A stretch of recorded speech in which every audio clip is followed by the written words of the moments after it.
Hello friends, कैसे हो। मैं हूं आशीष गुर्जर। आप सबका फिर से एक बार स्वागत है हमारे यूट्यूब चैनल द गुर्जर गुरु पे। फ्रेंड्स, लास्ट वीडियो में हमने सीखा था इंपॉर्टेंट फॉर्मूलाज के बारे में। अगर वो अभी भी नहीं आपने देखा है तो मेरी प्लेलिस्ट में जाइए और वो वीडियो पहले देख लीजिए। आज हम बात करने वाले हैं एक्सरसाइज नंबर 1.3 के बारे में। So let's begin.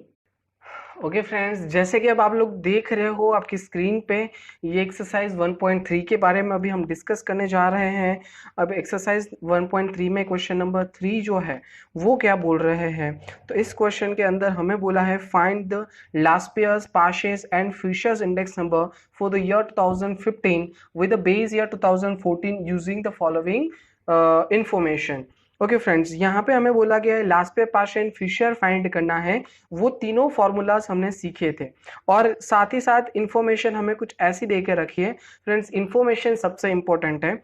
अब देखो फ्रेंड्स, क्या दिया है पहले तो ये समझो। आइटम दिया है, अलग अलग आइटम्स है मेरे पास, wheat, rice, pulses, oil, cloth, kerosene, etcetera etcetera, इतनी चीजें हमें देके रखिए।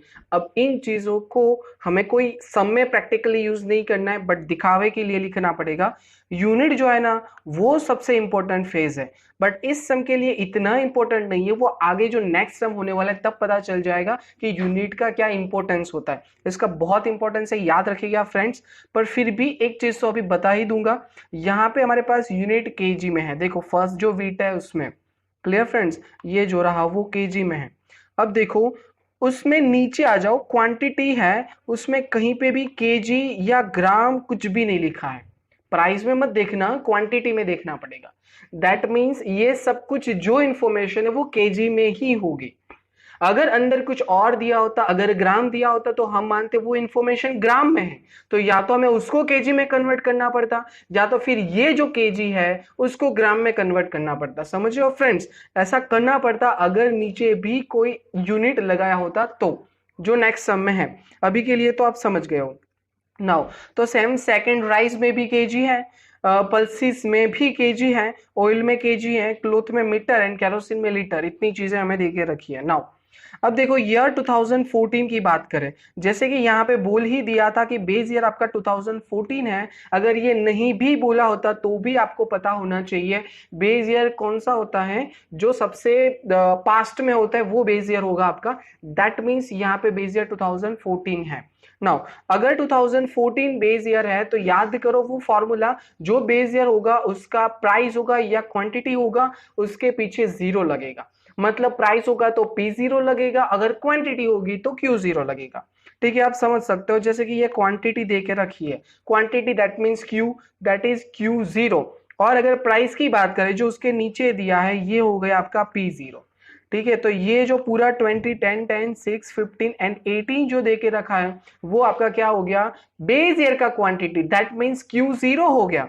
एंड जो प्राइसेस आपको दे के रखे 15, 10, 26.5 समथिंग समथिंग, ये बेस ईयर की प्राइस है, दैट मीन्स हो गया पी जीरो। सेम फंडा फॉर 2015 के लिए, 2015 करंट ईयर है, और अगर हम करंट ईयर की बात करें तो करंट ईयर के लिए हम क्या लिखते हैं, 1 लिखते हैं। तो क्वांटिटी में लिखेंगे Q1 एंड प्राइस में लिखेंगे P1। देखो ये रही क्वांटिटी, ये हो गया आपका Q1 और ये हो गया आपका P1। वैसे करके सारा का सारा डेटा आप फिलअप कर दोगे। Is it clear now? ये था हमारा क्वेश्चन। हमें बोला है कि लास्ट पेयर फाइंड करो, पाशे फाइंड करो एंड फिशर फाइंड करो। इसके लिए कुछ डेटा भी हमें दे के रखा है। अब देखो क्या करना है, हमें एक टेबल बनाते हैं। अभी ये जो है ना वो हमें, ये रहा मेरा टेबल। देखो फ्रेंड्स, मैंने यहाँ पे सब कुछ लिख दिया है। जैसे कि पहले ये आइटम लिख दिया मैंने, wheat, rice, pulses, cloth, oil, cloth, kerosene. ये यहाँ पे यूनिट लिख दिया। यहाँ पे यूनिट का कोई बड़ा रोल नहीं है, बट दिया है तो लिख लिया। नाउ अब जो ऊपर प्राइसेस आपको, सॉरी क्वांटिटी दिया था ना फ्रेंड्स, वो क्वांटिटी को क्यू जीरो करके लिख दिया है। देखो 20, 10, 10 में यहाँ पे ऊपर फिर से एक बार दिखा देता हूँ आपको। देखो ये देख सकते हो आप लोग, 20, 10, 10, 6, 15 एंड 18, ये आपका क्या हो जाएगा, क्यू जीरो। उसके नीचे है वो क्या हो जाएगा आपका पी जीरो। ये देख लो, ये हो गया, ये आपका क्यू जीरो हो गया। उसके बाजू में पी जीरो लिख दिया। उसके बाद हमने लिख दिया Q1 और उसके बाद लिख दिया हमने P1। जो डेटा अंदर था ना वही का वही पूरा लिख दिया है। मुझे टाइम वेस्ट ना हो इसलिए मैंने पहले से ही लिख के रखा है। नाउ फ्रेंड्स, अब याद करो जरा हमारा फॉर्मूला।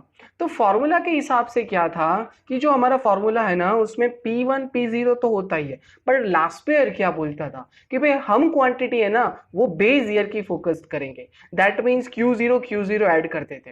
और अगर ये याद नहीं रखना है तो लास्ट पेयर के लिए क्या याद रखा था, 1000 रुपीज याद रखा था। याद है फ्रेंड्स? तो देखो पहले क्या कर दिया, P1Q0 मतलब 10 हो गया। अब दो और जीरो आएंगे, दैट मीन्स P0Q0 हो गया ना 1000। तो ये पूरा लास्ट ईयर का मिल जाएगा। उसके बाद पाशे के लिए 1101 था, इसलिए देखो P1Q1 और P0Q1 लिख दिया। Is that clear friends? तो ये इतना लिख दिया। नाउ अब अगर मैं बात करूं कि P1Q0 की, तो ये क्या है, तो ये आपका P1 है। देखो फ्रेंड्स ये दिख रहा है 18 आपका P1 है, और मतलब ये पूरी जो कॉलम है उस पूरी कॉलम में यही चीज हमें करनी है। उसके बाद Q0 की अगर बात करें तो ये हमारा Q0 है 20। सो 18 को मल्टीप्लाई करेंगे 20 से। समझ में आया? P1Q0 का मतलब दोनों का मल्टीप्लीकेशन करना है। सो यहाँ पे हमारा क्या हो जाएगा, देखो फ्रेंड्स मैं यहाँ पे फॉर्मूला ही अप्लाई कर देता हूँ। मैंने ये P1 को मल्टीप्लाई किया है Q0 से, सो ये हो गया मेरा 360 हो गया। नाउ अब यही चीज सब में करनी है। यहाँ पे 31.25 इंटू 10 है, आप कैलसी में भी कर सकते हो और ये नॉर्मल चीज आप ऑरल भी कर सकते हो। तो ये हो गया मेरा 312.5। उसके नीचे मुझे 29.5 को 10 से मल्टीप्लाई करना है, तो ये हो जाएगा 295। फिर 30 को 6 से मल्टीप्लाई करना है, ये 180 हो जाएगा। उसके बाद 25 को 15 से मल्टीप्लाई करना है, तो ये 375। एंड लास्ट 28.8 को 18 से मल्टीप्लाई करूंगा तो 518.4 आएगा। और ये जो P1Q0 है उसका पूरा टोटल मेरा ये हो जाएगा 2040.9। इसको बोलेंगे summation of P1Q0। Is that clear friends? Now I hope कि समझ गए हो आप लोग। अब P0Q0 में भी यही फंडा अप्लाई करना है। यहाँ पे मुझे क्या करना पड़ेगा, तो ये जो P0 है उसको मुझे मल्टीप्लाई करना पड़ेगा इस Q0 के साथ। तो ये मतलब हुआ क्या कि भाई आप 15 को मल्टीप्लाई कर रहे हो 200 के साथ, दैट मीन्स ये हो गया 300। नाउ उसके बाद क्या हो जाएगा, हम 20 को 10 से मल्टीप्लाई करते हैं 200 हो गया। उसके बाद 26.5 को 10 से मल्टीप्लाई करो, फिर 24.8 को 6 से मल्टीप्लाई करो, वैसे करके हर एक को मल्टीप्लाई कर दो। सो ये हमारा पूरा P0Q0 हो गया। और उसका टोटल कितना होगा फ्रेंड्स, वो होगा 1610.6। ये हो गया उसका टोटल। आई होप कि आप लोग समझ रहे हो। नाउ अब बात करते हैं P1Q1 की। तो ये है मेरा P1 और उसको मुझे मल्टीप्लाई करना पड़ेगा, ये है मेरा Q1 उसके साथ। तो देखो 18 इंटू 30 करोगे आप, कैलसी साथ में रखना और साथ ही कैलकुलेशन करते जाना, ये 540 हो गया। नाउ सेम फंडा मुझे नीचे हर एक में अप्लाई करते जाना है। तो ये हो गया मेरा 468.75। अब मैं 29.5 और 15 का मल्टीप्लेशन करूंगा तो वो हो जाएगा 442.5। सेम में अब 8 इंटू 30 करेंगे हम लोग तो वो 240 हो जाएगा। फिर उसके बाद उसके नीचे की अगर बात करें हम तो वो 25 मल्टीप्लाई 25 करना है हमें, वो हो जाएगा 625। उसके बाद हो जाएगा 864। ठीक है फ्रेंड्स, और इन सब का टोटल जो होगा वो कितना हो जाएगा 3180.3 ये हो जाएगा। नाउ अब फाइनली अब हमें फाइंड करना है P0Q0। तो ये है मेरा P0 और ये है मेरा Q1, sorry friends P1Q1 find करना है। तो ओके, तो ये है मेरा P0 और उसको मल्टीप्लाई करना है मुझे Q1 के साथ, मतलब 15 इंटू 30 तो 450 हो जाएगा।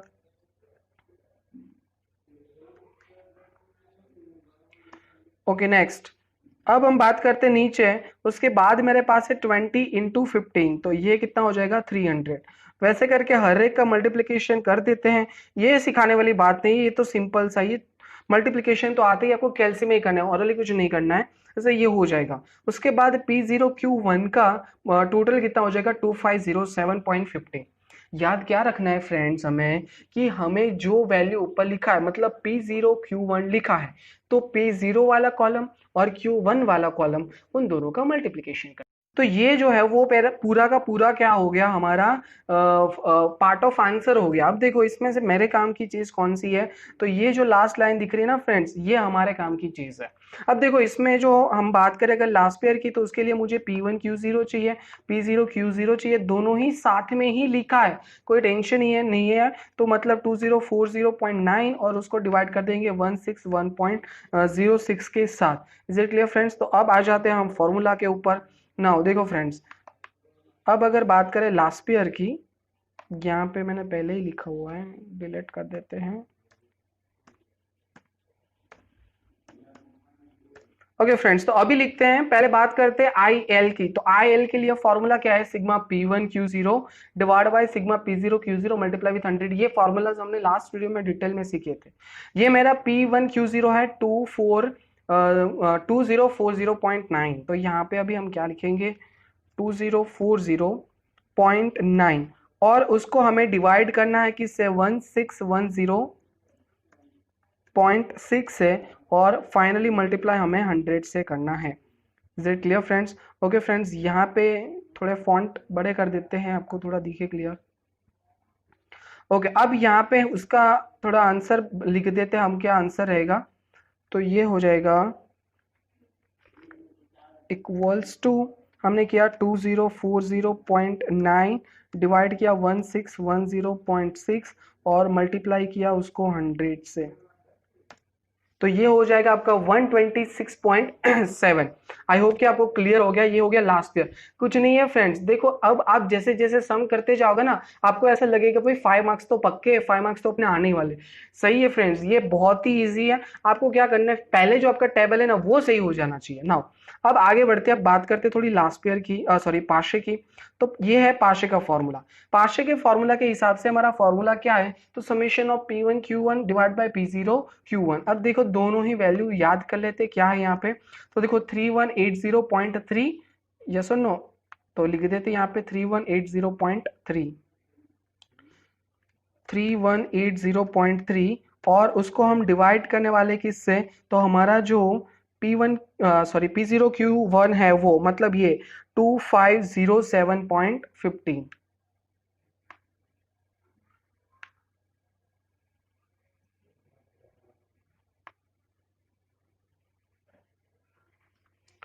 2507.15 फॉन्ट।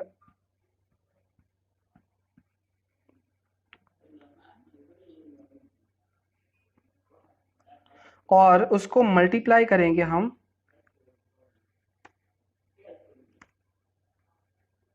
100 से। सॉरी फ्रेंड्स, थोड़ा फॉन्ट बढ़ा देते हैं। तो ये चीज अब मैंने की है। अब इसका आंसर क्या होगा, तो इक्वल्स टू 3180.3। ये फॉन्ट का थोड़ा प्रॉब्लम है फ्रेंड्स, मैं